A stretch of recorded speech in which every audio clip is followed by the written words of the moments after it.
Hello दोस्तों, नमस्कार। आप देख रहे हैं भोजपुरी स्टार न्यूज़ और भोजपुरी स्टार न्यूज़ में आपका स्वागत है।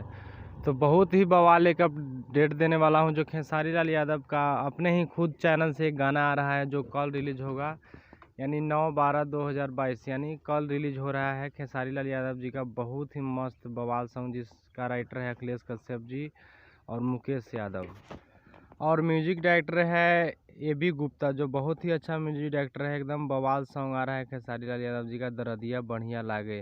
तो वही राइटर, वही बवाल डायरेक्टर, म्यूजिक डायरेक्टर है जो AB गुप्ता जी, और बवाल राइटर अखिलेश कश्यप जी का तहलफा आ रहा है खेसारी म्यूजिक वर्ल्ड पर, यानी खेसारी जी के खुद अपने चैनल पे। और सिंगल गाना है, सिर्फ खेसारी लाल यादव जी गाए हैं, शिल्पी राज जी नहीं गाए हुए हैं। तो बहुत ही मस्त सॉन्ग है, तो देखना ना भूलिएगा। कल यानी 9 तारीख को 6 बजे सुबह रिलीज हो रहा है खेसारी म्यूजिक वर्ल्ड पर। यामिनी सिंह भी साथ में है, तो कल बवाल मचना चाहिए भाई।